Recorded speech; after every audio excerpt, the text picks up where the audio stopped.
Hi, Beth. Here I am. Are you Jeff? I don't think, yes, I'm Jeff. I don't think we've met before, but nice to meet you. Nice to meet you. Okay. Did you have something specific you're interested in Well, talking yeah, about tonight? The Jackson Falls committee I'm on. Oh, okay, great. I wasn't planning so much to speak, but are you going to allow public comment?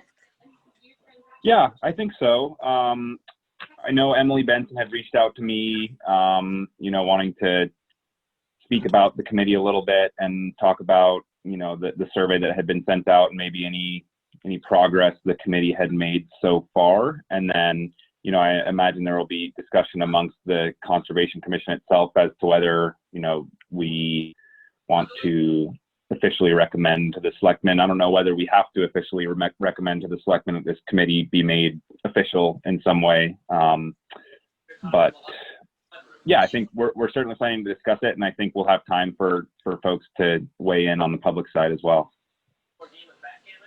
Okay.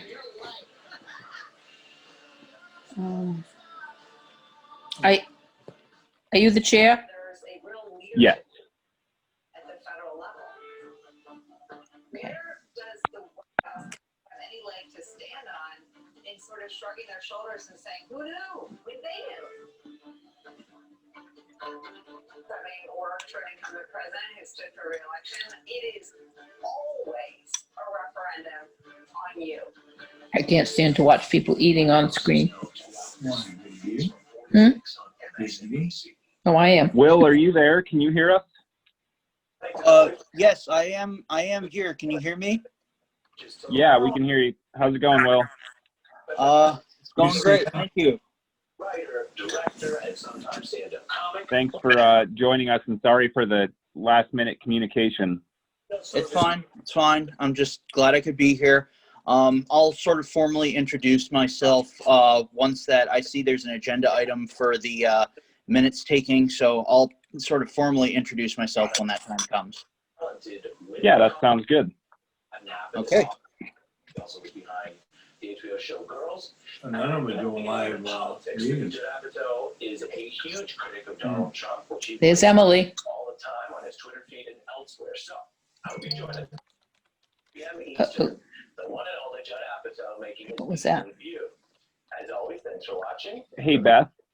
It starts now. What I might do once we get started with the meeting is probably mute those folks that aren't on the commission, and then as I see folks want to contribute, I'll unmute people. Maybe I'll have someone raise their hand if they're interested, although I see that we have some folks who are just calling in. So I'll try to figure out a good way to allow people to contribute. But Yeah. I just want to let you know, I could hear maybe the TV in the background or something like that. Oh, So yes. Sorry about that. I'll mute No myself. problem. No problem. I just wanted to let you know that I might end up doing that. If you're not getting a response at some point, just wave your hand and I'll make sure to get back to you. All right. Thank you. Regret or even admit to it. I will probably. Hey, Mike. Sorry. What's that, Will? I was going to say I'll probably also stay muted for most of the meeting and just take notes. A recording of this meeting will be available on Jackson Flicks or something, right? Yeah, so I usually send the video over to Hank after the meeting is over, and I think he uploads it. And I think maybe that's Hank's phone number that is called in. I'm not positive, but he usually joins for the meeting as well. Okay. Yeah, this is Hank. Hi, Okay. Hank. Hey, Hank, how are Hi, you? how are you? Good. I'm doing great, thanks. Jeff, can you hear me? Yep, we can hear you, Ken.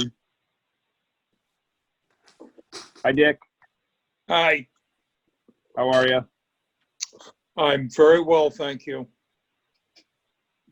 And happy that I found my way into the meeting. Oh, good. Did you have trouble?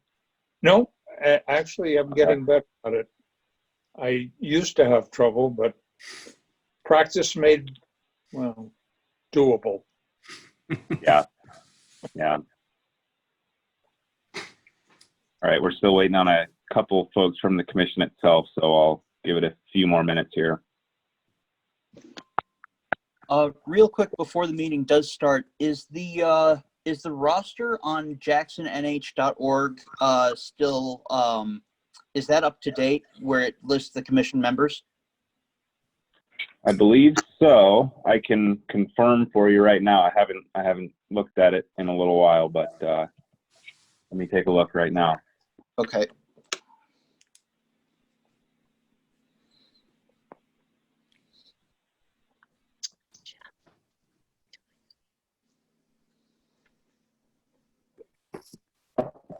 Yep, that is accurate. Okay, excellent. I'll keep that in mind.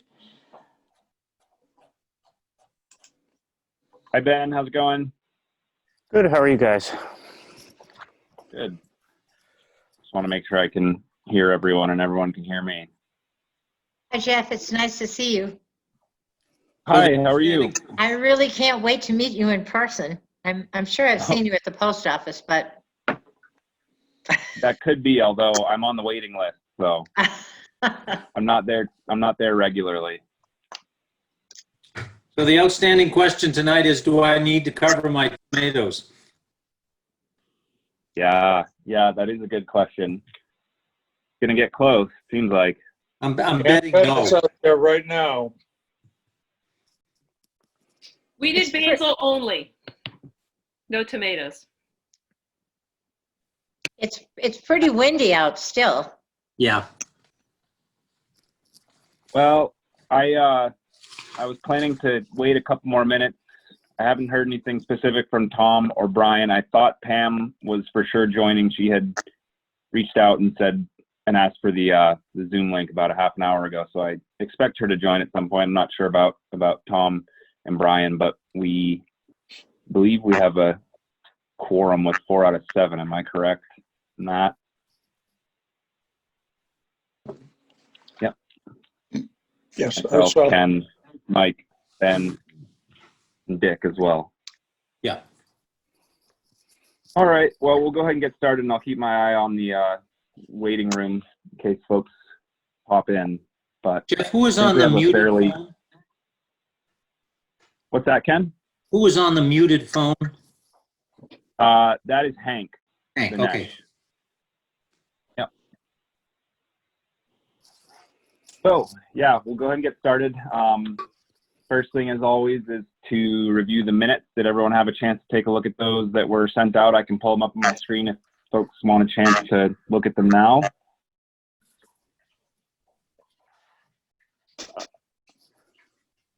I will, I'll pull them up just for the heck of it.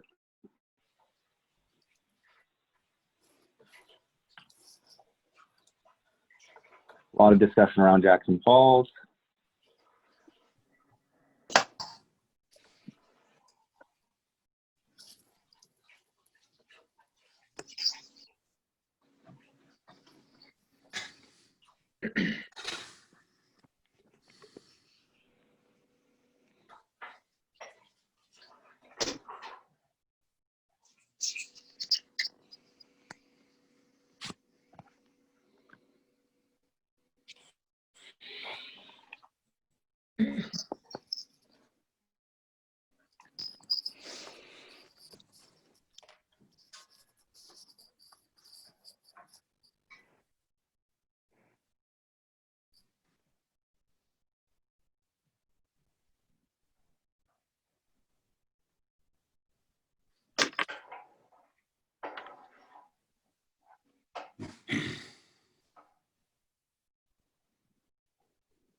Jeff, I'll move to approve the meeting minutes. Second. Okay, Ken makes that motion. Ben seconds. Is there any further discussion? No. All right. That being the case, I'll go ahead and go through the roll call of folks that I see here that are on the commission. Those in favor, say aye. Ben? Aye. Mike? Aye. Ken? Aye. Dick? Aye. And I'm an aye as well. The minutes have been approved. Under that same agenda item, Susan Ross parent reached out to me and let me know that she would no longer be able to take minutes for the Conservation Commission. I understand she did it for several or a few years anyway, and so definitely appreciate her time spent doing that and understand that she's moving on. So we do need a new minutes taker. Fortunately, it sounds like we have someone that's interested. Will Reesig is in the meeting this evening and has, I guess, been taking minutes for the select board as well as the planning board, if I understand correctly. And Will wanted to go ahead and introduce himself tonight and offer his services as the Conservation Commission minutes taker as well. Will, are you there? Yes, I'm here. Thanks for the introduction. As Jeff said, my name's Will Reisig. I started off doing minutes for the planning board, actually, and I only recently started taking on the select board's recording for their meetings as well, taking over for Gloria Hutchings. And I'm more than happy to help with the Conservation Commission as well. You may not see me. I've got my video turned off right now, but I will be listening in and taking notes. And I will also be reviewing the recording of the meeting afterward to touch up my notes and compose the minutes. I'll probably be muted for the rest of the meeting unless I have any question or comment to make. But you know, I do prefer to listen in and attend these meetings if I can, just to be hands-on and have that connection with the meeting. So hopefully this works out, and I hope I can be of help to the commission. Well, thanks, Will. Much appreciated, and thanks for the introduction. And I don't see any reason why we wouldn't accept that offer from Will. I know that in the past the minute taker has been compensated. I don't understand, or I don't know what that the exact nature of that arrangement is with the town, and or maybe it's set up by the Conservation Commission itself. That was kind of the impression I got from an email that was sent over by Julie. Dick, do you know, is that something that voted on and arranged by the Conservation? Talk to Gloria and see how she handled it. I think that you, it's part of your budgeting, so you should be in charge of it. And I just say that we're doing a great job. As I sit on the planning board and am a selectman, but he's always been very clear, and I think he did a great job. Dick, do you know if the rate that the planning board is paying Will the same as what the selectmen are paying him? I have no idea, but yeah. I can look into that pretty quickly. I'll find out tomorrow morning. I was going to suggest that if they're co-equal, that we go with the same rate. Yeah, seems fair. And yeah, I would agree with that. Equal pay for equal work. And Will, you may know the answer to that. Well, as a matter of fact, I do. I believe the going rate currently is for the work that I do for the planning board is $25 an hour, but generally it doesn't go over an hour and a half for the minutes that I do. So it usually doesn't end up. It usually ends up capping at, I don't know, $30 to $50, and that's if I attend the meeting in person. I'm currently not counting the Zoom meeting toward my invoice because I just think it's more reasonable that way. I'm not going anywhere. I have the convenience of working from my home office, so I don't think that should incur any cost. So it'll probably be lower, given the circumstances. Okay. What I would recommend, Jeff, is if you can just, check with Julie on what the rates are for the planning board and for the selectmen, and if they're co-equal, then proceed ahead. If not, just use your best judgment. Right. And another thing is, I will submit my invoice to Jeff for approval at the same time that I send it to the town office. So it won't really go through unless Jeff gives his approval on it.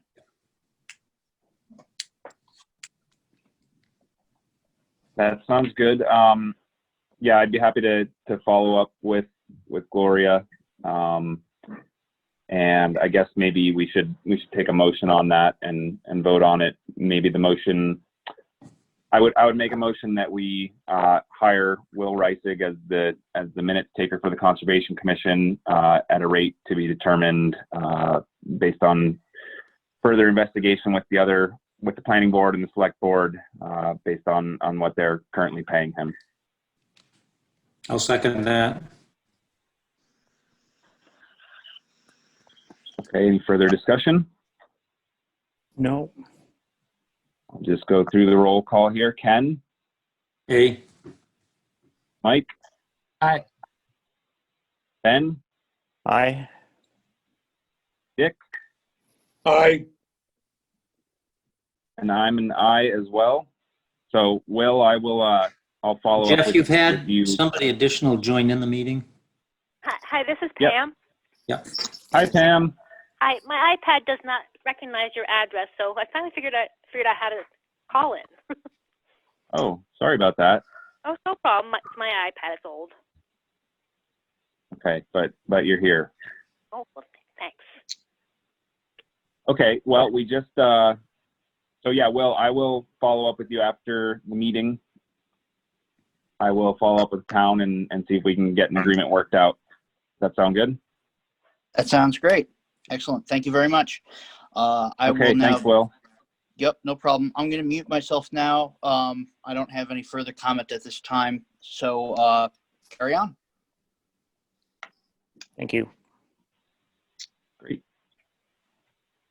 Pam, just to fill you in, I'm sure you saw on the agenda that Susan is no longer going to be taking minutes for the Conservation Commission, but it sounds like we have someone, Will Reisig, lined up to carry on with that, and already does it for the Select Board and the Planning Board as well. So That's highly excellent. recommended. Yeah. So glad to hear that. All right.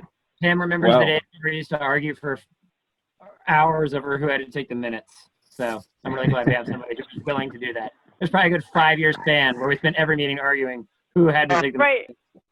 Right, exactly. Ugh. All right. Well, I'm glad we got that settled then. Next item on the agenda is Jackson Falls, and I assume will be a good portion of our meeting tonight. There are several folks here on the call tonight that I know are specifically interested in that subject, and perhaps others as well. But I've had several people reach out to me, and I know that the Select Board has fielded several comments and questions about Jackson Falls recently, and everyone has obviously seen that there's been quite a bit of activity down there this summer, and a lot of questions about what the best way to respond to that and manage that. And we've had some discussions here as the Conservation Commission, and obviously have had our own efforts in terms of getting some vegetation reestablished in areas down there. And Mike's been working on some educational signage, and there have been efforts over the years, but certainly we recognize that this summer was pretty unique and pretty busy. So Emily Benson reached out to me a couple weeks ago, letting me know that there was a group of concerned citizens who had gathered to discuss this issue in particular, and to try to come up with some proactive solutions to parking and potential overuse, and you know, how that might affect obviously what is an area that all of us care about. So I know Emily is here tonight. It looks like maybe Peter too, just by the username on there, but I don't see Peter. And then there are a few other folks. He's not. I'm on the committee, Okay. and Okay. and Beth Swinischella is on the committee as well. That's those other Okay, faces that are popping up in front of you. Great. Well, thanks for joining us, and thanks for what you're doing. I definitely appreciate all of you taking an interest in what's going on down there and how we can come to, you know, some sort of resolution to any issues that are going on. So I guess I first wanted to open up to the Conservation Commission itself. I don't know what the formal process for establishing a committee like this would be, and Dick, I would definitely welcome your thoughts on this as well. And to some extent, I don't know whether it requires a formal committee unless that's what the committee itself wants and the town wants. I could see the logic behind that, but I don't know what the formal process for that is, and what our thoughts as a Conservation Commission would be in supporting that. I personally see the value in it, given that it's a kind of a multi-jurisdictional issue. There are obviously conservation issues at hand, as well as just general management and kind of town responsibility issues at hand as well. So I kind of just wanted to open up at first to chat amongst the commission about this effort and what our thoughts are on it in general. Jeff, we jump into that, and Dick, correct me if I'm wrong, but didn't the selectmen create this committee or approve this committee? We asked for, we had enough pushback from people in the community that we realized that if we put it or ask for a committee to be formed to come up with ideas, that would help us structure how we deal with it, and try to include everybody's ideas into what we, you know, as we go along, what are we going to do about the falls? So the jurisdiction pretty much lies with the selectmen, the planning board, Conservation Commission doesn't have any powers of enforcement. It all has to come through the selectmen, but that's fine. All your recommendations go right to the selectmen, and that's the way it works the best. But we're looking for any ideas, any new ideas. We're going to sort through all of it. I mean, everything from turning the falls into residents only to how do we control, you know, alcohol, drinking, smoking, dirty diapers, all of it. So that's all that's going on up there. And the parking, it's been a problem for the Wentworth. People, if the parking lot is full at the falls, they're parking down at the Wentworth. So anyway, there's a lot to think about. And rather than the selectmen just coming up with some solution, we thought we'd reach out to the community and say, you know, help us along, talk about it, come up with some ideas, and we'll see what we can do. Peter Malia will be at the meeting tomorrow, the selectmen's meeting, on you know, short-term rentals and the falls. So he's going to help us with the legal end of all of that. But we still we're really looking for the ideas to come from the community. You know, it's our community, it's our falls. How do we want to deal with it? Thank you. Did the selectmen, oh, sorry. No, go ahead, Mike. I was going to ask, did the selectmen have a vision or idea of how they wanted, or what role they wanted the Conservation Commission to play in conjunction with this advisory committee? Was there thought, or was there an opinion on, are we to work with them, or is this a totally separate thing? Did they have an opinion on that? No, I think it's up to you guys. Certainly, you're going to listen to this committee. If you want to join it, I think you should send somebody. I don't want a committee to become too cumbersome. So I wouldn't think everybody would attend whatever committee meetings there might be. But certainly pay attention to, the suggestions that are coming from the committee. And no, we did not structure any part of it. So it's absolutely, as citizens, as residents, you can jump in, talk to the people that are, Barbara, I guess, is the point person right now, and talk to her. And we'll figure out ways that the communication happens.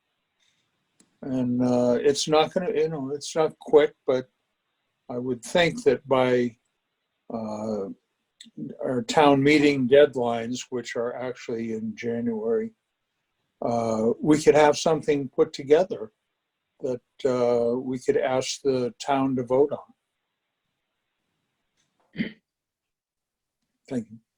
Okay, that makes sense. Thanks, Dick. A couple questions. The first one, just to confirm that the committee was officially established by the select board. That's already taken place, and the committee basically has the kind of the duty to come back with recommendations at some point. Is that the idea?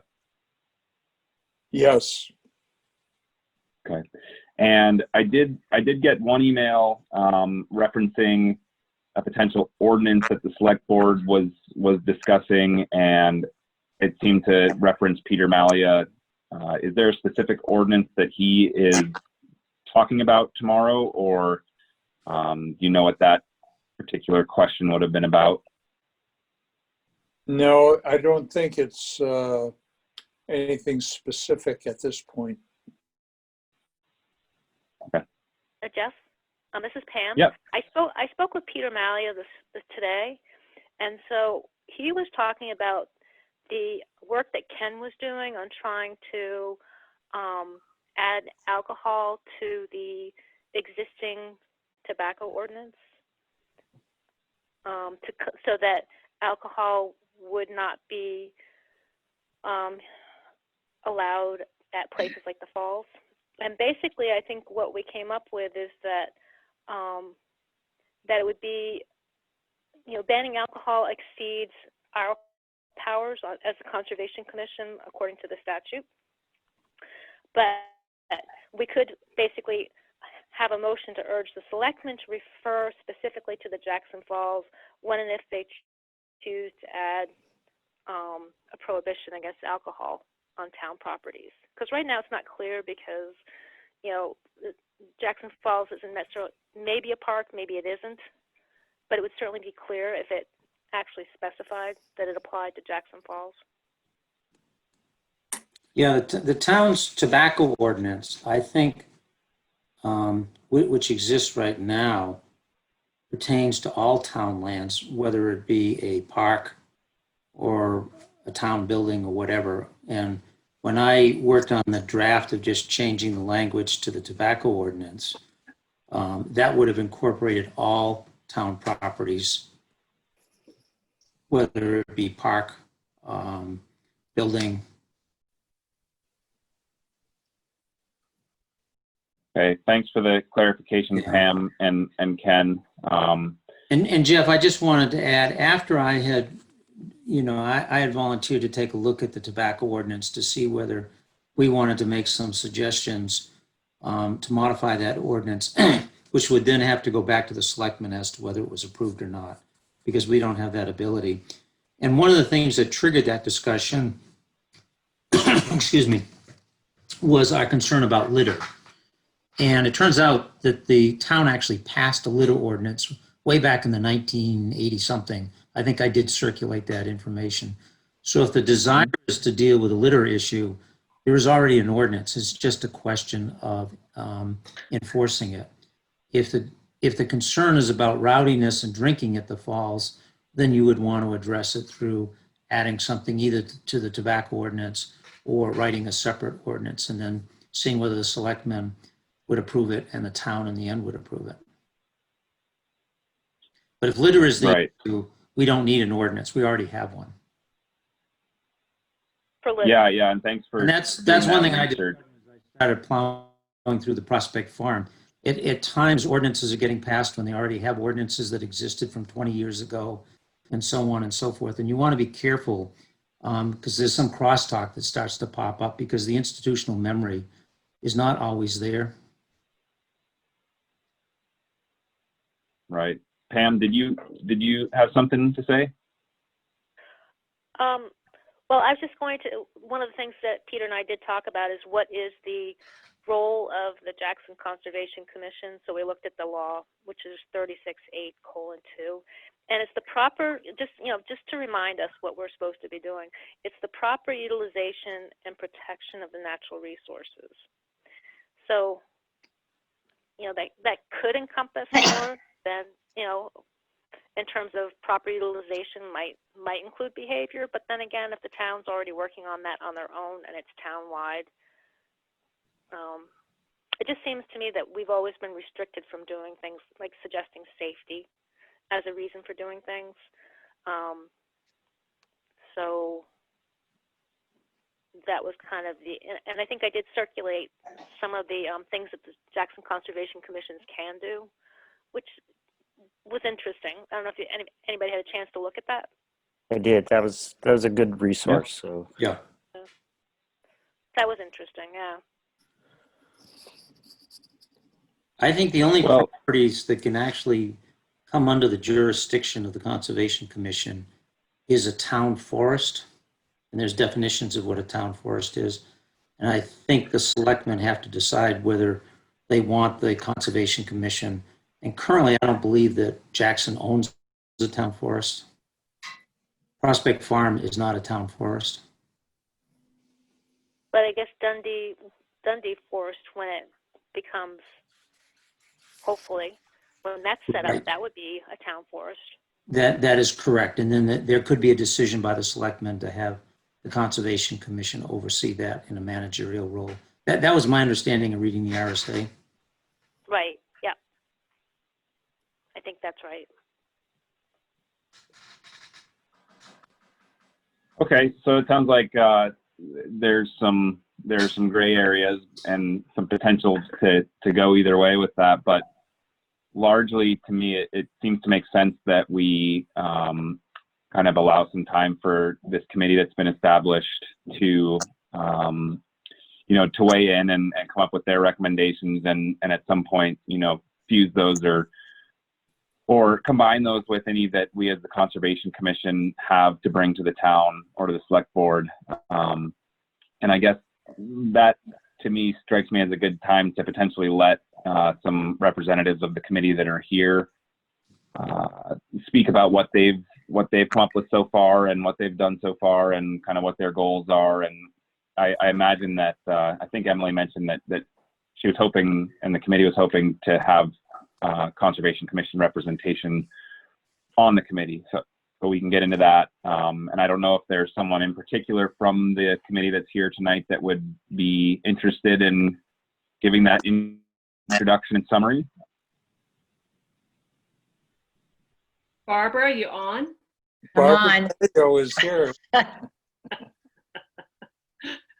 Emily's on Because too. I'm You go, Emily. So just to bring everybody up to date on what's happened. So as Dick mentioned, this opportunity was put out to get folks together to address the falls. Barbara Terrio is sort of our leader on this and galvanized a number of us. and we've met twice. One of the biggest things for me is really trying to understand and just to set up sort of the infrastructure on all of this as we move forward. So Barbara proposed a name, Save Jackson Falls Committee, the SJFC. And basically, we're proposing it as a subcommittee of the Conservation Commission with the idea that we would have a Conservation Commission member serving on the committee. I can read off the names. Barbara, would that make sense to share who's on it right now? Moving forward, we've got Barbara, Joyce Allen, Beth Funicella, myself, Tim Shelmer, Davey Armstrong, and Ruth Ann Brown. So that's 7 Jackson residents. Our proposal was thinking one of you all, any of you from the Conservation Commission to attend, as well, kind of as a non-voting advisor. Again, this is just an idea, just because we have that odd number. As part of those first 2 meetings, we created an initial survey, the idea that a survey would go out to town folks. Again, we are basing a lot of this work on the fact that the Wildcat River is a federally designated wild and scenic river, and Ken was very instrumental in all of that. And in terms of the responsibilities that the town has, Conservation Commission has, existing partners back then, there's a river conservation management plan that's on, you know, it's great to see it's up on the website under the Conservation Commission. Responsibilities that we all have to maintain,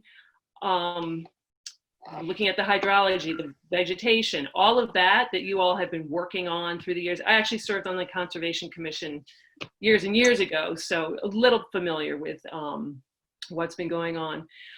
But our thought was that really getting a survey out to the residents, and I'm happy to share that with you all now. I don't want to bog down the meeting, but certainly I think I've sent an initial survey out, Jeff. I think you shared it with folks. Of course, we were inspired and have a second draft as well.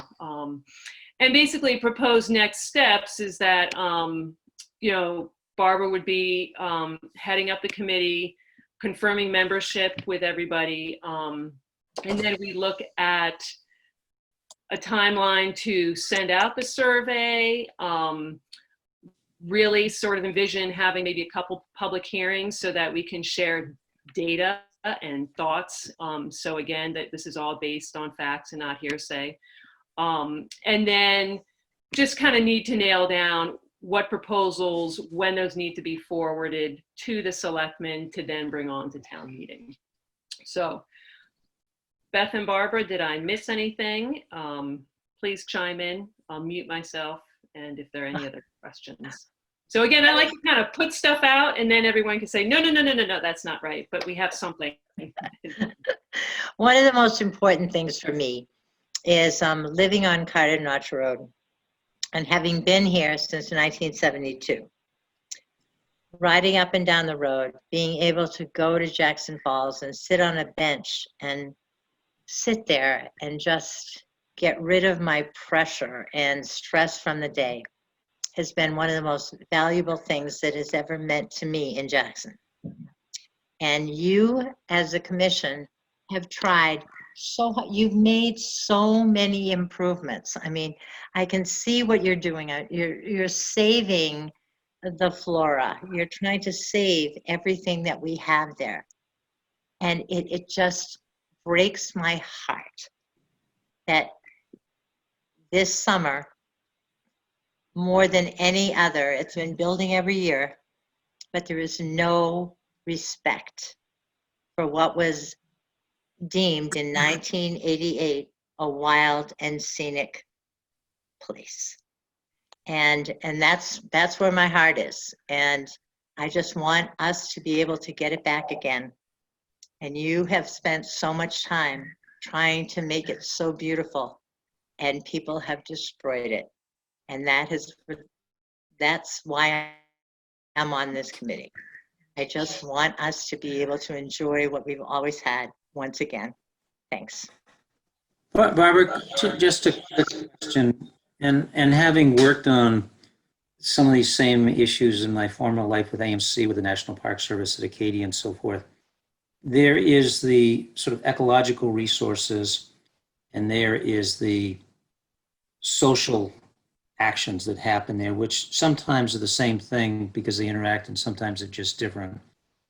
Are you talking more about the ecological damage, or are you talking more about just the ambience has changed because of the numbers going up? Because those can be different things. This year has obviously been the pinnacle of what's been going on for a long time. I just see what has happened in the Valley over the past few years. You know, when you go onto a website and you can say, oh, let's go to waterfalls in New Hampshire. Well, you can't get into Diana's Bath because that's been destroyed, and you can't get here or there. And we're on a website that says free parking, and it is like so intrusive, because we do have the beauty of our village. We really do. And we have so much ambiance in our village. And what has happened because of social media and everything else is that we're going to watch it get destroyed. And no matter what you're trying to do right now, it's not going to make any difference. And that's what scares me so much. And that's why we need to take it back. We need it to be part of our village again. And when you stay with us and you come and visit us, not stay for the day with your boom boxes and your hammocks and your coolers, none of which has been bought in Jackson. We can't have that anymore. We just can't. We have to do something.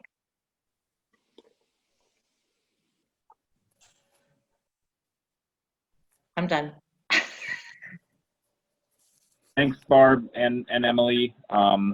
Beth, did you have anything you wanted to add? I know at the beginning of the meeting you mentioned you were here specifically to talk as a member of that committee. Well, I didn't really plan to speak. I thought I was here to listen. But I did have some questions about getting the survey out. I have talked to Leslie Shoemaker. I haven't spoken to her yet. I have a message into her, but Warren did speak with me about the number of people that we could reach. I guess my question now is, I share all the same concerns about Jackson Falls. I mean, this year has been just horrible for all the natural resources in this valley. And for the citizens, well, I should say the residents in particular who live here, who may have moved here to enjoy these resources, and to be shut out the way we are, having to fight to even get in there, I think is,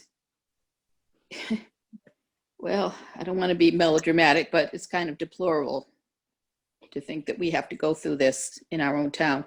I know that there are many towns around, and I'm sure you're probably aware of them, Tamworth for one, Eaton for another, where their beaches are for residents only. If I go to a beach on the coast, say, and a large city or so forth, I pay to park. I'm not proposing that we do that here because Jackson Falls does not have the capacity. We can't keep expanding and telling people, we make more parking for this small area. The small area that Jackson Falls is, cannot accommodate these crowds. My opinion would be, and at the same time, do we want to stop people entirely from seeing the falls? I don't think we do. We really want to do that. I don't. But I think it has to be limited. Obviously, in the summertime, when they want to come for the day, the sites I've seen, the pictures I have, are just unbelievable. The way they camp there for the day, and they're coming in in groups, caravans almost of cars, and having their parties and the floats and the boom boxes and so forth and so on. And especially in this year of coronavirus, difficult to even walk through there with the crowds around. So this is what has motivated me. I feel as though and I would think it's a conservation issue in so far as you people have been trying to revegetate the falls, to continue the conservation process. I think that what we're working on, our thoughts here, are in line with what the Conservation Commission is trying to accomplish. And so if we can, when we proceed with the survey, I guess my next question would be probably to speak to some of the townspeople about the best way to get the survey out to the most people who live in Jackson. Number one, I would think they're the people we want to hear from the most because they will be the people voting on this. But also other residents who enjoy the falls and pay taxes here. It's not just the voters, it's the part-time people as well. That's about it for Thanks, me. Beth. Yeah, no, I appreciate it. All right, well, I guess I'd want to bring it back to the Conservation Commission members at this point and see if anyone has any thoughts they'd want to express on this subject, whether there's anyone interested in being on this committee or representing the Conservation Commission on this committee. I'd be happy to hear from anyone. Jeff, I'll take the first part of your question. One thing that I've learned as I've started to work on the Prospect Farm management, I think I mentioned this a few minutes ago, is first, double check to see what we already have for ordinances.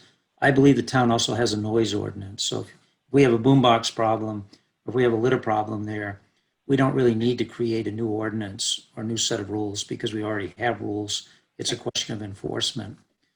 The second thing I would want to point out, and again, I sort of learned this as I went through the will with Prospect Farm and how the town voted to accept it, et cetera.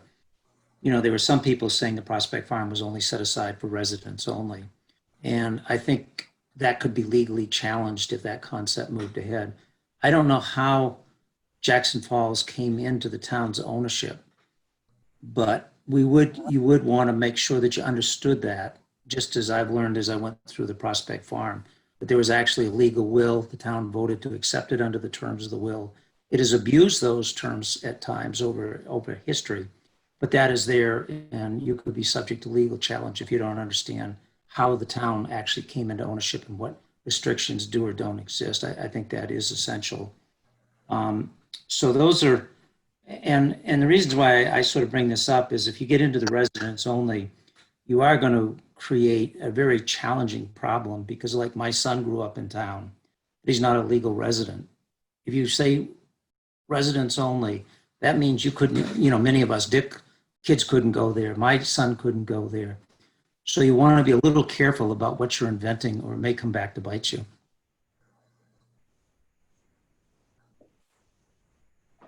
Thanks, Ken. Can I say something? Mike? Sorry. Oh, no, you can go Sorry. ahead. Go ahead, Beth.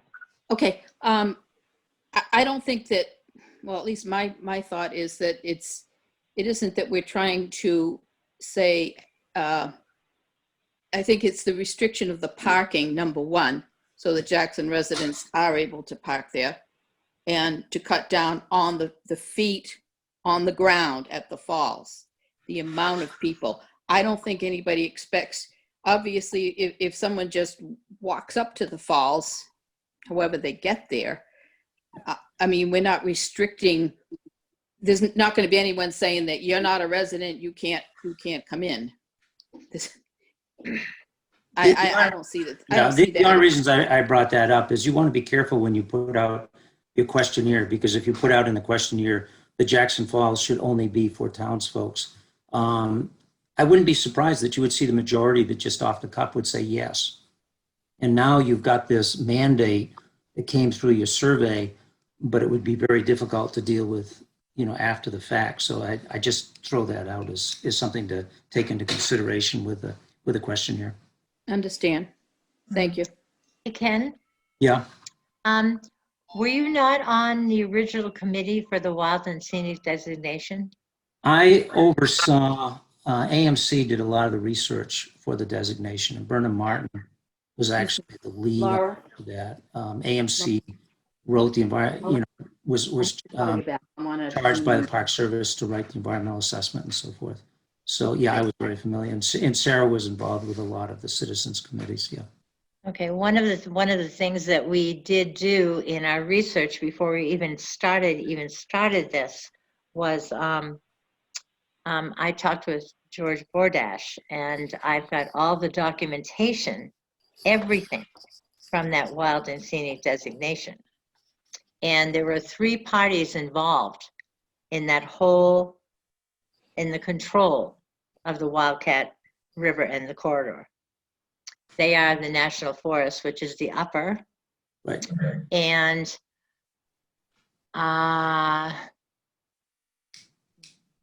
the most important one is the town of Jackson. The town of Jackson, as far as that small Wildcat River designation and all of the areas of parking, the signage the sign over from the Mallets to the hotel, designating Ellie's parking as her parking lot. There is so much there that we have control over, and as a town. And so that is why this whole committee even got involved, because we realized we have power, Ken. And you fellows have spent so much time and so much of your own labor loving this falls. We have to take control of it. We have to be involved, whether it's no parking, designated parking. I don't care what it is, but we have to get it back, because all your work is it's being destroyed. And I'm telling you, my heart is in this because it's breaking it. I'm done. So I think that's what the committee will be really looking at, and certainly being very cognizant that obviously if we are running up against a real blockade legal wise about, residents only, all of that will be part of the work as we move forward. We really want to make sure that we get everybody's ideas, and we hope that we, asking these questions of folks, because we've certainly seen with a short-term rental piece, you put ordinances into place, but we want to be prepared to then be able to enforce those. And we've certainly seen the challenges with that. How will all that be done? So that's all the input that we're looking for. I think what Beth was getting at, we'd love just some thoughts on, how is the best way to make sure that everybody is able to provide their input. And then just really framing the whole thing that it is, just to your earlier point, it is going beyond the ecological and the environmental piece. It dovetails. Right now, it's really dealing with the social piece of it, so that we would be looking at that. So, we could have this conversation on and on. I don't want to take over the whole meeting, but do we have somebody who's willing to serve in this group? And then Barbara will kind of convene everybody and we'll move forward. I think time is of the essence that we look at with the survey to get this out while everyone's freshly been impacted by seeing crowds all around the falls. So. This is Pam. I'd be happy to participate. Pam, I'm so excited. Thank you. You're welcome, Barbara. That'd be great, Pam. Thanks. And I don't know if anybody else wants to. Do we freeze? Also. yeah, that'd be great, Pam. And this is Jeff. I don't know if maybe my video froze for a minute, but I'd be interested in taking part. I don't know that I could commit to making every meeting, but I'd definitely be interested in being in the loop and participating when I can. That's great, Jeff. Thank you so much.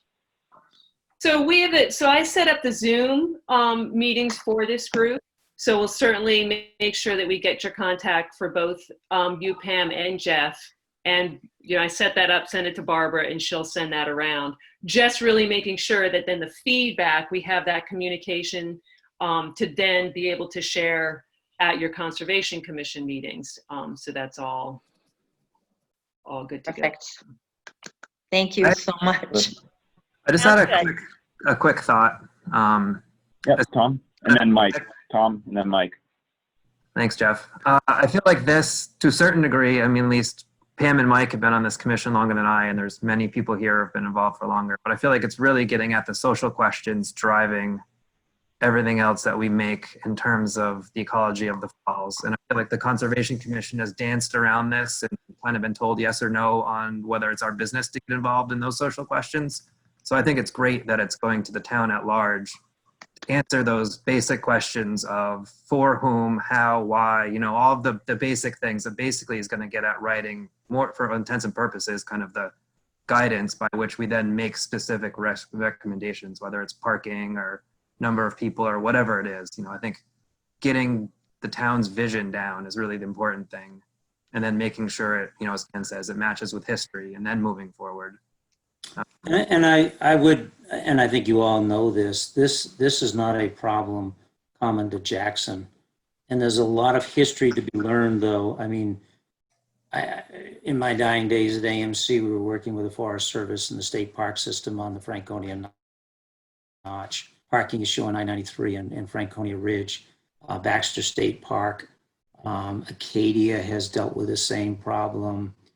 It goes on, but the beauty of the fact that they've had the same problem is there's much to learn from what did and did not work with those entities. But 9 out of 10 times, it's because Americans don't like to walk very far. If you control parking, limited parking, you can probably make quite a bit of headway. Well, and I'm really hoping that this whole effort will really inform all the other challenges that we've seen, and really, reaching out to some of those different stakeholders, nationally. I want to go for it. I mean, it's any kind of unique opportunities, a falls host program funded by all the parking tickets that, folks who showed up at the firehouse and say to Pete, here's my $25. It's a great deal for the day. Well, let's jack it up to 100. I mean, that's just an example of some of the things that we can look at. So yeah, and that and the public health and safety piece, numbers of ambulance calls to the falls, again, data to share. So, but I mean, as a quick lesson is with the I-93 parking in Franconia Notch, the way that they dealt with it, and I give the state park system a lot of kudos for the way that they did. But the first year is they just kept ticketing cars with notices that you're illegally parked, and starting, the following year, so that they had a period where it got out in the social network. If your car is here, it's going to be towed, as opposed to just coming in with a hammer, boom. And that reduced a lot of pressure, but then it finally reached the point where they did have to start towing cars and so forth. But you may want a little bit of educational program, hopefully getting it out, to the chambers and the others so that they can start posting. These are the, when it's full and your car will get towed. Yes, there is free parking there. There's limited spots. And if you park illegally, your car will be towed thereafter. And make sure that the chambers, those kinds of pieces of information out can be very helpful, based on the experience that they had with I-93. Ken, Thanks, I agree, Ken. I wanna jump over with to everything Mike. that you're saying, but one of the things that I do want to say is that we might be a little village, but we've got a whole lot of power. Yeah. And I really think that we can really go and get this. And we can, in advance, you talk about technology, go online. All of a sudden, Jackson Falls, free parking, come for the day, is not there anymore. And we can do that. We have control over that. And I just want us to be the little guide that teaches the world that we can save something wonderful. All right, I want to jump to Mike real quick. He's Mike, been waiting yeah. patiently over there. Thanks. I just, I was, let's see if I remember what I was going to say. It's been a long time since I've worked for the federal government, but one of the things that is in the back of my brain is that for a national wild and scenic river, people throw that term around a lot, but it doesn't necessarily mean that it's surrounded by a wilderness area. So there are different classifications on different lengths of the stream. And so I think it sounds like you've got that document that spells all that out, which is great because there are exemptions for agriculture, for recreation. And so I think really being aware of what those benchmarks are that meet the criteria for the act is going to be really important because there are different segments of that river that have different, I want to say there's like 3 or 4 different classifications for what's allowable on the sections of the river. So being familiar with that would be really, I think, helpful moving forward. I think actually that section is labeled as recreation. It is. Okay. And the other point I would make about National Wild and Scenic designation is a little different than like land is put into a national park or to a national forest. Wild and Scenic River designation is really a bottoms up, and a lot of the management, and this I think gets back to the point that Byron made, is actually bottoms up, unless the Wild and Scenic River is on national property, such as in a national forest or a national park or something. But otherwise, and when this really was designated with the concept that it was going to be bottom up management. So don't count on the federal component to be your savior on this one because it's not in the way that it is designated. It gives you clout as to why it was nationally designated, but it does not have any implications relative to the federal government outside of the part which is in the national forest, which is the upper headwaters portion. Thanks, Ken. The other thing that I would say is that if you're doing all this work, it may be beneficial to take more of a holistic approach and think a little bit about how this could apply, because all of these same issues will probably be affecting Prospect Farm in the next, I don't know, 6 months when winter comes, now already. So thinking a little bit about if we're taking all this to think a little bit about reducing impact on a small area, how can that be expanded to somewhere like Prospect Farm? Like, are there connections that can be made or commonalities that we can do congruently rather than, 2 separate times or thinking them as separate pieces? Yeah, thanks, Mike. And I wanted to ask you, since we touched on education a little bit, you had been working on some educational signage that obviously might be one component of letting people know what's an appropriate way to use that area. Have you made any progress with that? Yeah, so we, I think I was tasked with going out and talking a little bit and getting some quotes and some thoughts from some potential sign makers, and I reached out to Megaprint on the recommendation of Dave Gavatsky, and also Ken said that Larry Garland mentioned that they're a great business out of Holderness, and so they I had a couple good conversations with them. They've got like 2 or 3 standard trail signs materials that they use, either Sentra, Omega Bond, or a foam core. Omega Bond is like a metal on metal with rubber in between. Foam core is like temporary, like what you would see if someone puts a political sign in their yard. And then Sentra is a kind of like a PVC foam. And that's the one that they talked about as being the best one. There's a 3 mil size. It's for 24 by 36, so 2 by 3 feet. It's around $70 for them to print directly on it. With Sentra, often, like it's considered weatherproof and sunproof, so it can be out by itself, but often, like, you'll see it under plexiglass. I know the only particular I can think of is at Appalachia. That's like the most recent one I can think of that the Forest Service changed. It's Sentra. I went and looked at it, and it's under plexiglass, and it still looks pretty good. So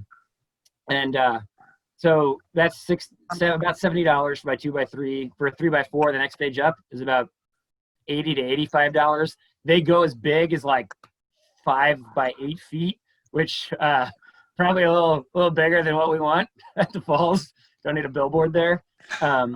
But they also said that since we are not a for-profit business, they will also do the design as well. So if we gave them the text that we're looking for, a basic idea of the kind of graphics we're looking for, and I've got a bunch of pictures of various interpretive signs on my phone. I was going to send that to them. They'll do like 4 or 5 mock-ups for free, and they can show them to us.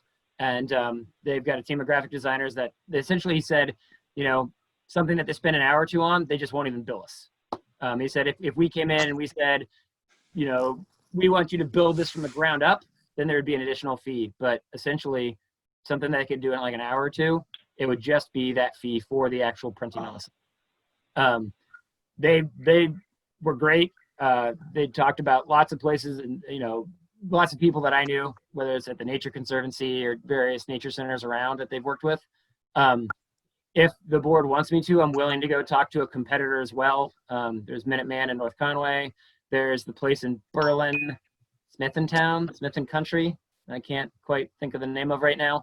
So I'm willing to reach out to them if they want me to, but I feel really good about Megaprint, especially the 2 people that recommended them. I respect very much. So I think they are in good standing.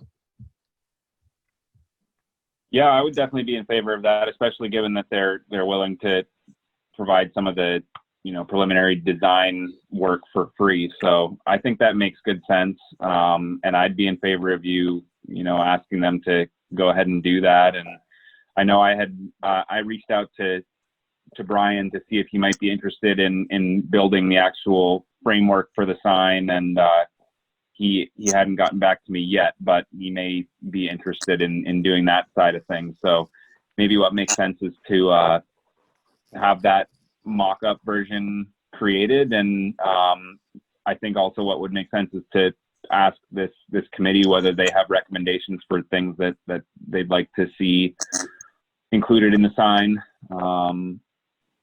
So maybe Barb or Emily, do you know when the next meeting is scheduled for that committee?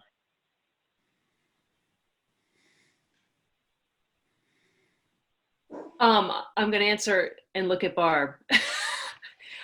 We have not set the next date because we wanted to confirm who the who the representatives were. Barb, you're going to reach out to everybody to determine what's a good time. I mean, within the next week or so, I would say. Right, Barb? Okay. Oh, I think Barb is muted. I will ask her if she wants to be unmuted.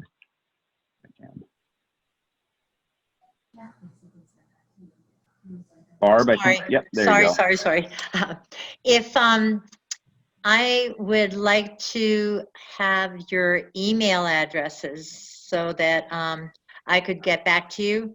But as soon as I do, I want to do this as fast as we can. It's really important because we've got to get this on our docket right away.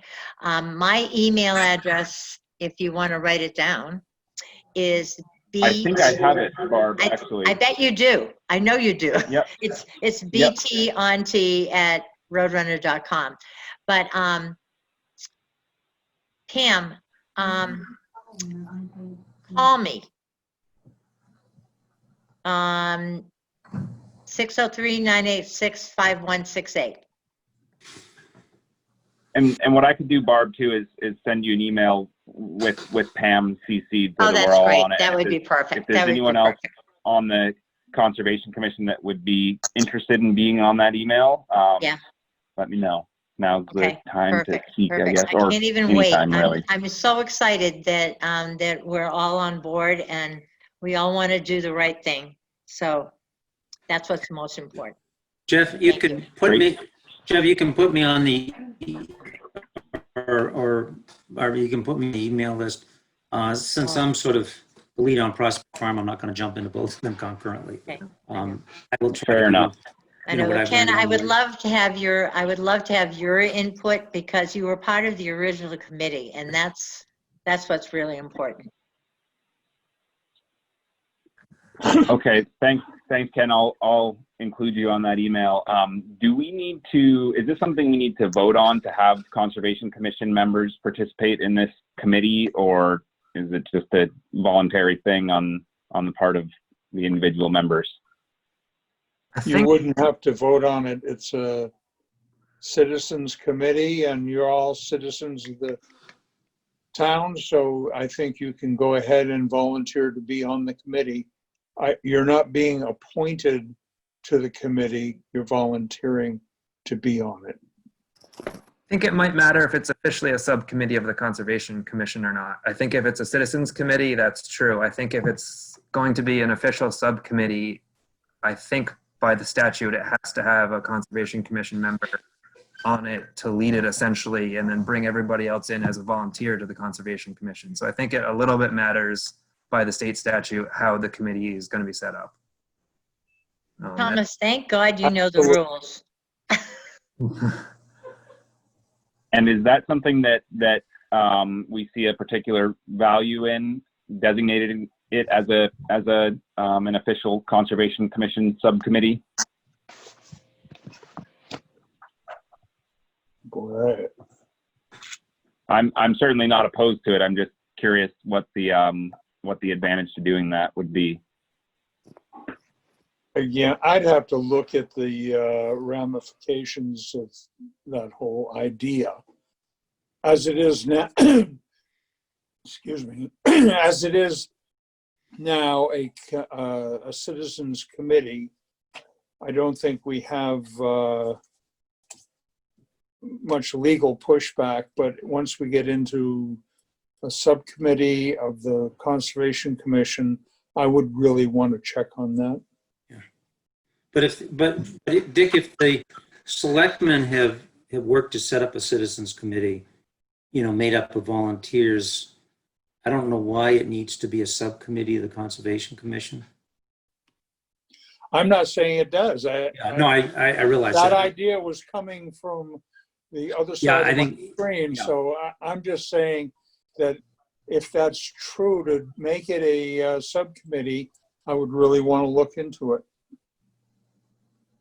I guess my thought for the time being would be that the folks, Pam and Ken and I, who have expressed interest in participating in the meetings, do so for the time being as community members, but also, with the intent to come and report back to the Conservation Commission as a whole. And that if at some point it becomes clear that there's a distinct advantage to having it designated, or if it's allowable to having it designated as I'm sure it will be allowable, but if there's an advantage to having it designated as an official subcommittee of the Conservation Commission, we could do that at some point in the future. Sounds perfect. Great. Can I just ask a quick question? And then I promise it's the last thing I say all night. Stop it. Ken, can you pull up a copy of the survey that the AMC did on that whole thing? I can, and I know that we did some surveys as well. Berta Martin did a lot of this work with the National Park Service, as well as with That would be really great with because Baxter. when we do our little get together meeting, once I've got everybody on board, that would be great to have that information. There's a few things we learned in those that are kind of funky, but what you find is the old timers say it's too crowded. The new people, when they come, that was the norm. So they. You know what? I'm not an old timer. I'm a new timer, and since 1972, and it's too crowded. I'm just telling you what those surveys can end up showing you if you start to differentiate between. But you know what? Every word is valuable. And surveys are valuable. Yeah. Thanks, Ken. I will see what I can find. Thank you. Since a lot of the offices are still kind of. I'd be interested in attending meetings. Wasn't able to commit. I don't want to have to commit to going to all of them, since I'm not certain of my schedule on any given day. So you want me to include you on that email, Tom, but not committing to each and every meeting? Yeah, thank you. The good news is we try to take notes. Yeah, I could also follow that so way. You guys will be on the note list. Yeah. So. Great. Mike, did you have something? Yeah, just I think there may have been a small amount of thread drift there. I am going back to Megaprint and getting mock-ups. Correct? That's what's happening. Yes, I Okay, was going to get back to that. great. My They don't care. thought was, They Go don't ahead. care that much about text. So like that's, I mean, like what the sentences are, they don't care that much. It's more the placement of the text and the graphics. So Yep. I think if the newly formed advisory committee has input on what they want on that sign, it doesn't have to be immediate. Unless Perfect. we are thinking we are getting this sign in the ground very soon, which I don't think we are because it's not built. It's not, you know. yeah, I wouldn't think so. So I think we've got probably the winter to hash things out, and makes sense to at least get an idea for now. So I'd appreciate that, Mike. Okay. Okay, I do want to recognize that we're about an hour and 12 minutes into the meeting, and Jeff, I we're think on Beth the has got her first- hand raised. Okay. Well, I didn't know whether you're going to have a comment section, but I just wanted to ask, what is the sign for and where is it going to be and how big is it? What's the purpose of it, so forth? I can feel I that. think I'll Mike take can that. comment. So we had talked about having a kiosk for, I mean, I think that's the appropriate word. We had talking about having a kiosk essentially placed in near the main parking area as you pull in, with the idea that it's going to have a map on it that's going to show the official designated routes down to the falls as a way to reduce impact on some of the herd paths that show up over the summer. On it as well, we talked about having 2 or 3 guidelines just to help encourage people for respectful use and have an idea of what's expected of them while they're there. The third thing was to help identify it as town property. I think that there's some confusion there with some people because there's not a lot of signage. Basically have it be a welcoming central place. There was an initial talk as well as that it would help redirect people to the proper parking areas. And then I think in our last 2 meetings, we decided that portion was going to be left off. So think of it as a 2 by 3 foot, similar to if you're at a trailhead, like a trailhead sign, essentially welcoming people to the Jackson Falls, a map showing them how to access the falls. And then as well as I think we talked about, I don't remember off the top of my head, but, you know, open sunrise to sundown, you know, carry in, carry out. And then we had talked about any other thing that we wanted to, you know, your dog on your leash or what are the other kind of things that we, I can't remember exactly what they are, but 2 to 3 bullet points for guidelines. Okay. No camping. No camping. Is that, do people camp? Or is that issue? What about hammocks? All right. Thanks, Mike, and thanks, Beth. Thank you. Yeah, I recognize we're about an hour and 15 minutes in, and I think the next agenda items, I think we can probably wrap up Jackson Falls for the time being. Sounds like there's some further discussions obviously to be had amongst the commission here and with that committee being established. So looking forward to what comes of all that. But I think we should probably move on to Prospect Farm.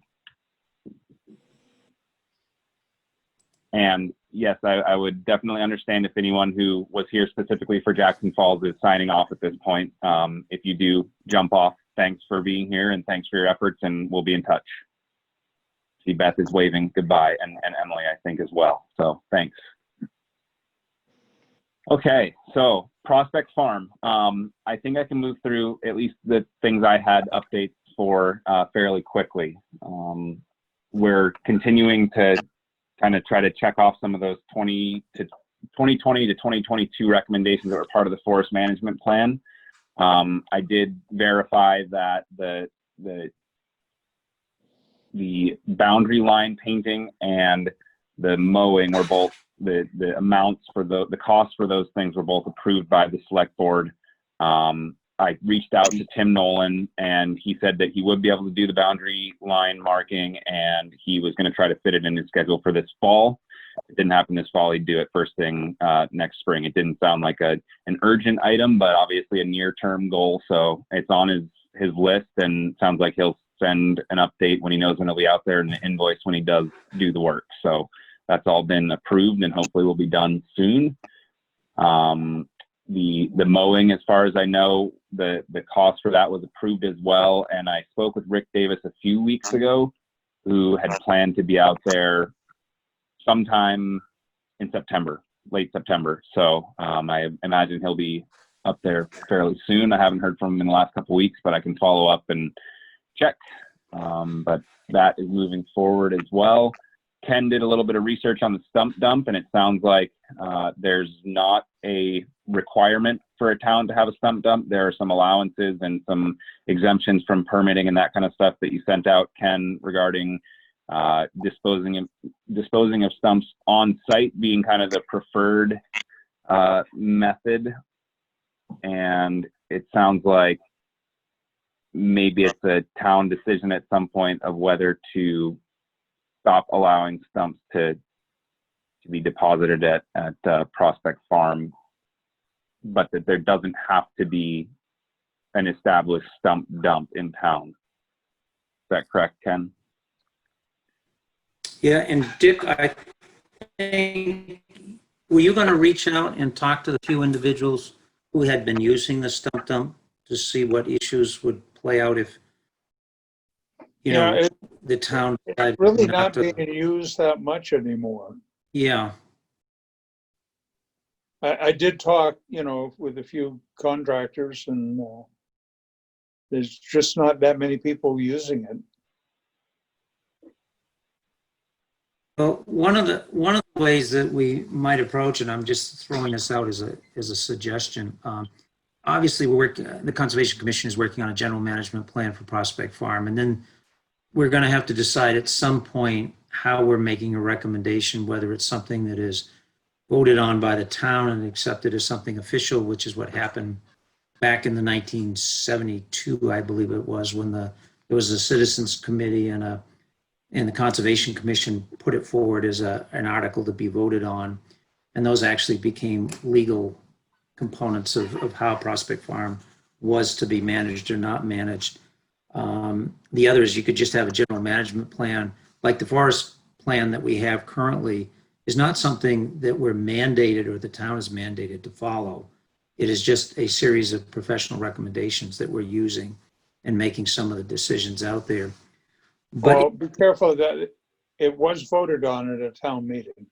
which was that, Dick? The forestry plan was voted on. The first one was, but I don't believe that this one has ever been approved. Correct me if I'm wrong. But the most recent one in 2020, I don't think that there's been any town vote to approve or to accept or to turn that down. Correct me if I'm wrong, because we just received it. Right, it was an update of the plan we had. Right, yeah.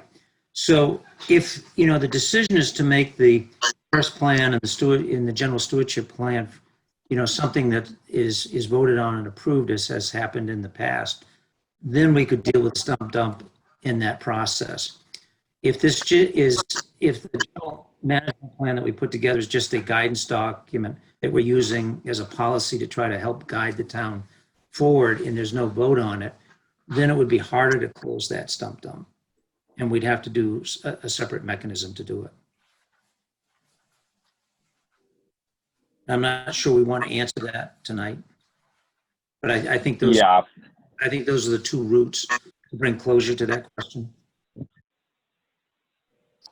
Yeah, that makes sense. I don't know. I guess my thought is that it would be great to have those documents adopted officially by the town, as you know, if we as the Conservation Commission see them as valuable pieces of the management of Prospect Farm, then, you know, why not kind of commit to them in some official way and thereby you open up some doors to getting some of those goals accomplished. Yeah, my suggestion on that is to hold, because the forestry management plan really should be a sub-piece of the general stewardship plan, since this is not a town forest and that land was donated as a recreation park and accepted by the town as a recreation park, forestry definitely being secondary. So the stewardship plan should be what's driving the ship.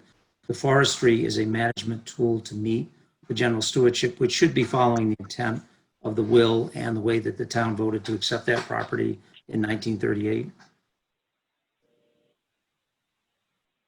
And that's why I'm suggesting that we merge the forestry plan in as part of the general stewardship and then bring them both forward to the town for, both the public hearings as well as a vote at some point. Seems logical. But if they're separated and you end up with conflict between the two of them, then what are you doing?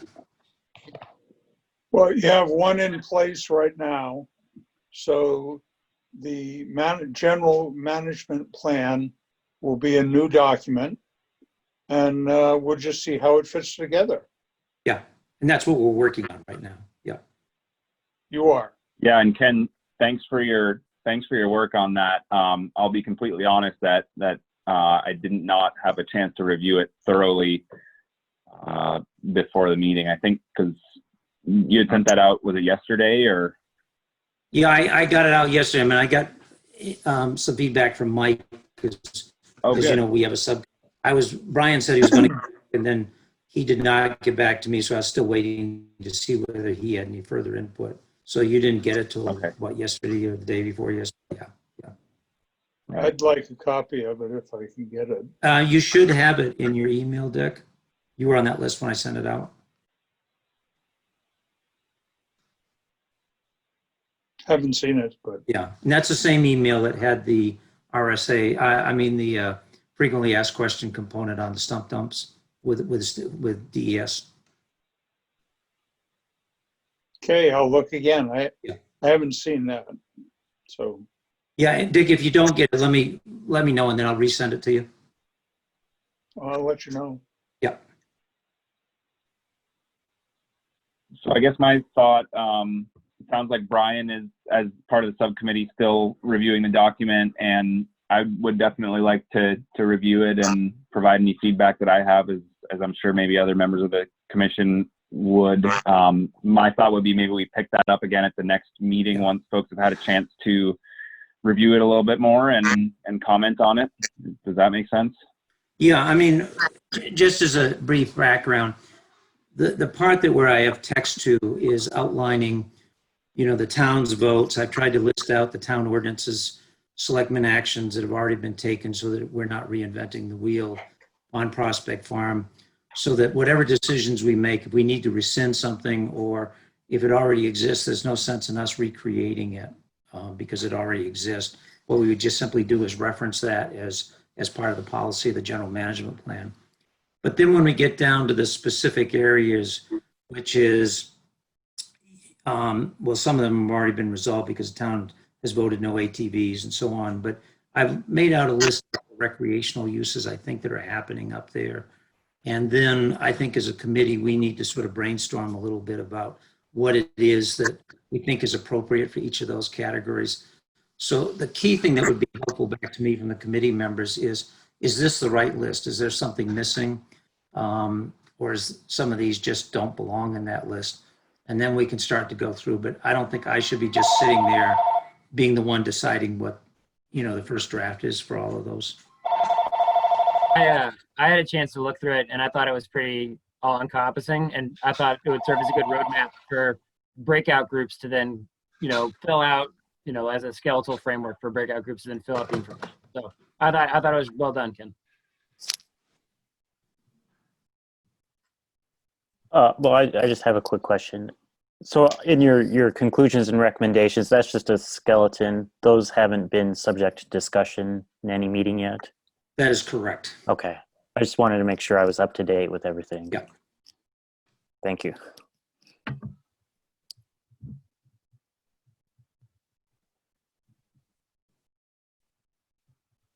Okay. Yeah. So does it make sense to everyone to kind of between now and the next meeting potentially provide comments to Ken and the subcommittee, maybe revise as necessary and pick up the discussion at the next meeting? My thought is that with this Jackson Falls committee being established, less of our you know, a smaller portion of our meeting will be dominated by that particular topic, maybe. So we may have more opportunity to discuss Prospect Farm next time. And Jeff and other committee members, I still am doing a little bit of homework because the town does have some agreements, like with the National Forest about the roads and stuff. And I'm still trying to do the legwork on those as to what memorandums already exist so that I can get those, because that's all part of the background that we should be using when we, you know, start to make some recommendations. Makes sense. Well, thanks, Ken, for putting that together. I don't doubt that that took a lot of time, so appreciate it. Mike, any updates on the Wildcat River water quality monitoring effort? No. Well, I did want to say one quick thing about Prospect Farm, and that is with the mowing. I don't think it. I think tonight will negate it all, so it won't matter. But if you want to just make sure that they hold off maybe for one more week, you know, like if we could really get into before they mow. Just I was, you know, we're well past bird breeding, you know, any kind of nesting bird breeding, but just for any of those last minute monarchs, right? I was just thinking it may not matter after tonight, but I was thinking it's probably more like mid to late September. And I had been looking at some things on Monarch Joint Venture, which is at University of Wisconsin, and they were recommending, if possible, maybe mowing once every other year for, you know, habitat. So I don't know, and I don't know how vital mowing is every year to the ski network. So just something that I'm going to look a little bit more into. Like, is it necessary to mow every year, and what does that mean? As far as monitoring on the Wildcat River, we'd love to do it. The school thinks it's cool. Right now, teachers are they got a lot going on. Not looking for more to do. Yeah, they're not looking for extra responsibilities at the moment. But I feel fully confident that in the future, we could easily have students from the grammar school monitor the water quality, doing some real easy biological and chemical assessments, and it would be awesome. But right now, teachers they just want to be left alone. That's fair. Yeah.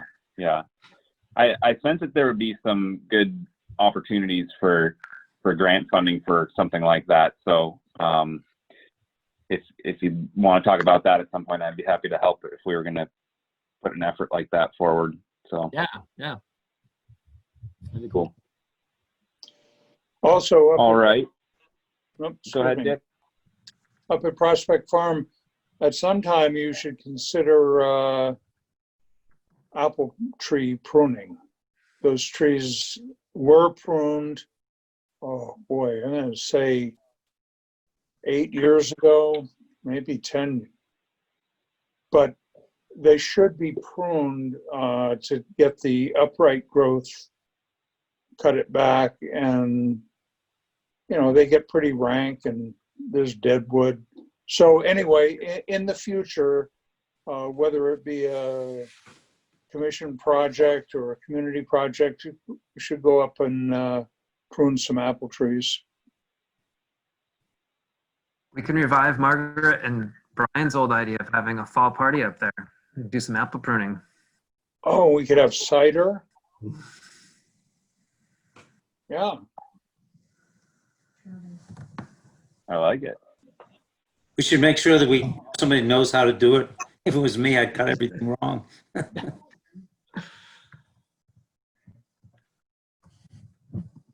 All right. Well, if anyone has any fun ideas for that, keep us posted. They say it's better off to do it when it's really dormant. Yeah. So, you know, anything from late February to early March, middle of March, I've pruned trees is April. So it's better when the tree is dormant. Sounds like a cross-country party. I was going to say that would be a great event to do in combination with the Jackson Ski Touring Foundation, because that's kind of like with Friday Gliders or something, you'd probably get a number of folks. You just want somebody like Dick or somebody who knows how to supervise so that it's done properly. But my guess is you get a lot of people to volunteer for something like that at that time of year. That would be fun. And I do have a book.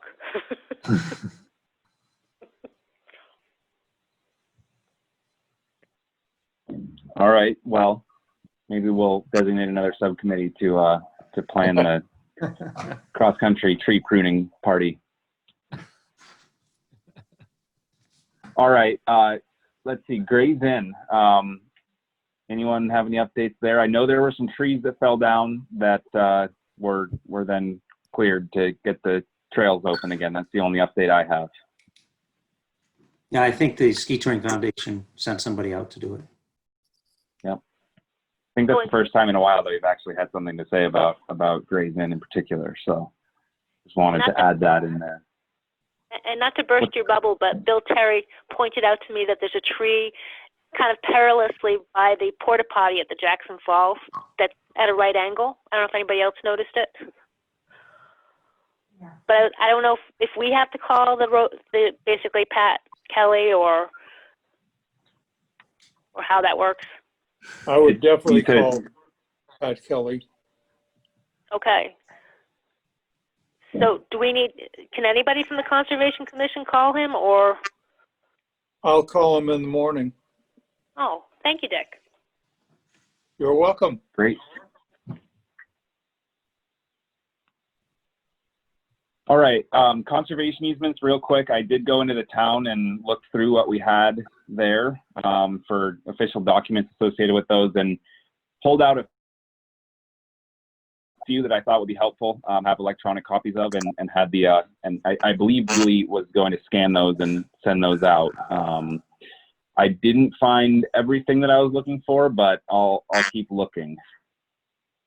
I think we discussed that would be helpful for folks who are actually doing the monitoring to have a copy of those electronically or the easement document to look through. And I was looking earlier today, that's one of the questions that's asked in the annual monitoring form is whether the monitor has read the easement. So that would be, I think, a good thing for folks to have. And for Ben, Ben, I'll follow up with you because I do have a little bit of information that I hope would be helpful for you in monitoring,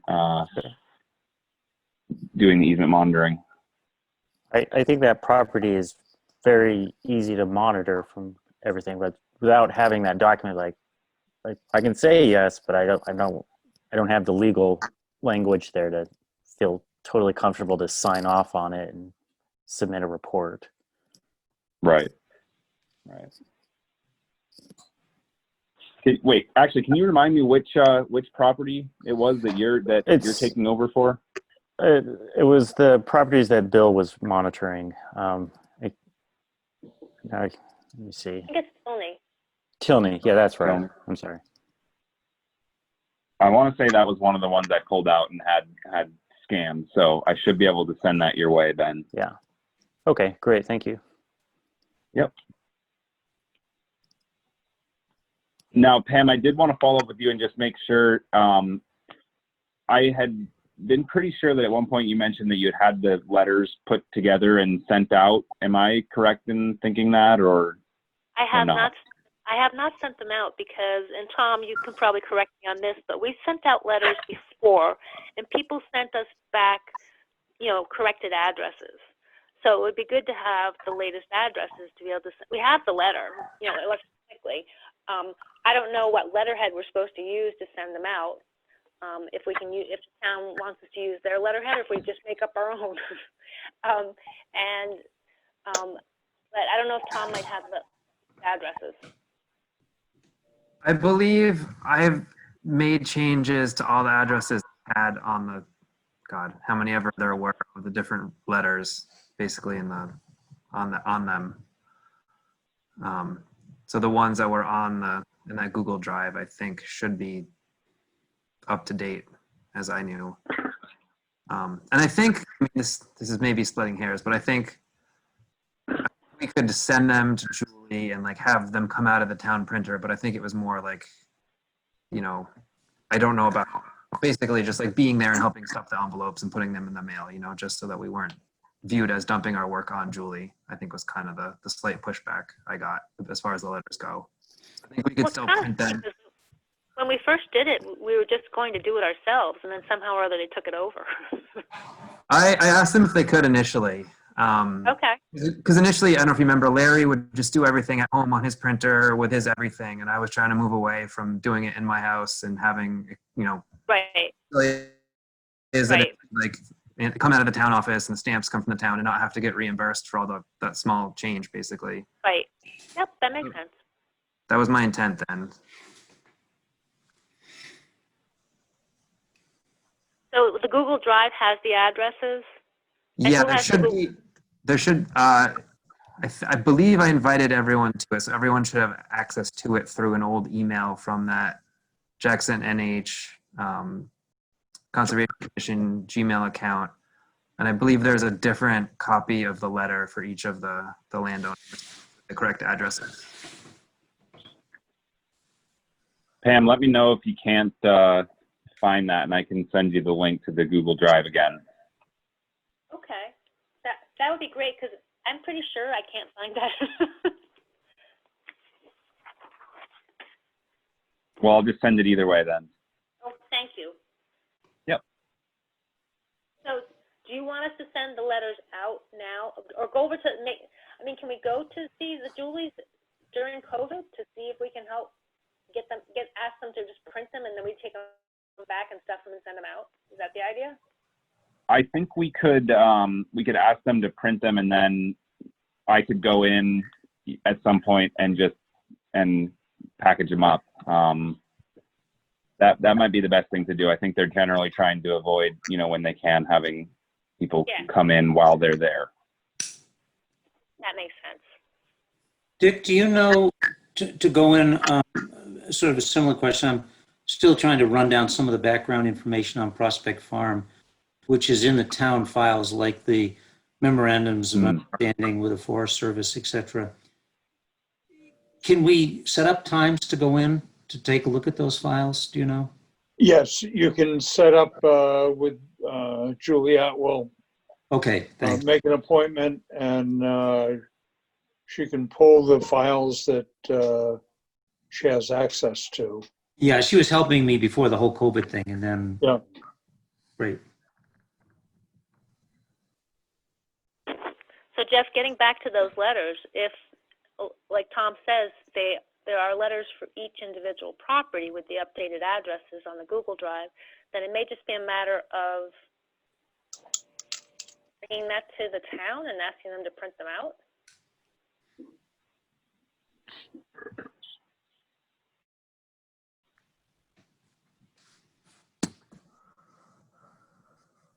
Yep, I can send an email to Julie and ask her if that's something that she can do and help with, and what she needs from us.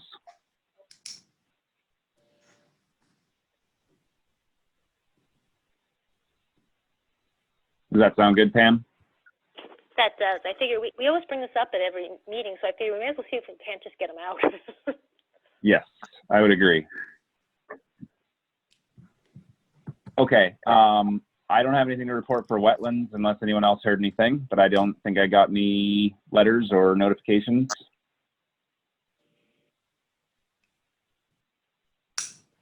Any new business? Jeff, there was a letter that came, I think, to both the Selectmen and the Conservation Commission from the Upper Saco Valley Land Trust relative to the ongoing discussions about the Beal property, and they were asking us whether we wanted to meet with them to get an update, because now that Congress has passed the LWCF funding, if Congress had not passed that project was pretty dead in the water probably. But since Congress did pass that funding source, so it might be worth our having them come and give us an update on that at some point. Yeah, I would agree. That would be interesting to hear about. Should we reach out to them and see what might be a good meeting for them to attend and give us an update? They sent the letter, and I believe, Dick, correct me if I'm wrong, the Selectmen got a similar letter. Yes. Yeah. So what we would do is respond to the letter that came in. I think Julie circulated the letter to the Conservation Commission members.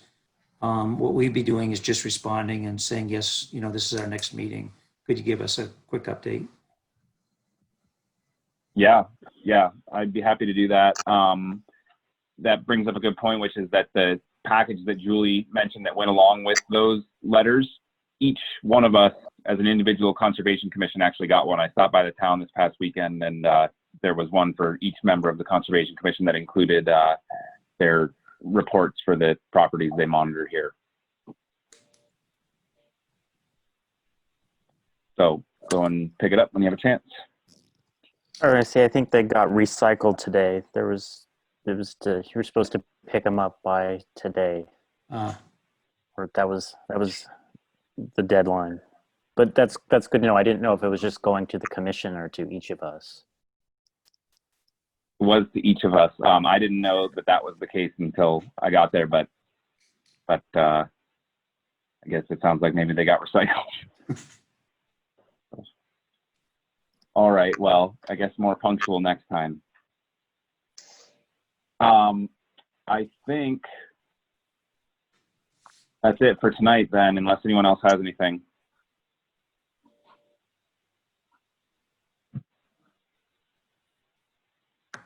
All right, can we have someone make a motion to adjourn? I make a motion to adjourn the meeting and thank Jeff for running the meeting and Ken for all that work on Prospect Farm and everyone for attending. I second the motion. Thanks, Tom. Yeah, second all that. Thanks, Pam. All right, I'll go through the roll call. Dick? Aye. Ken? Hey. Ben? Aye. Mike? Aye. Tom? Yes. Pam? Yes.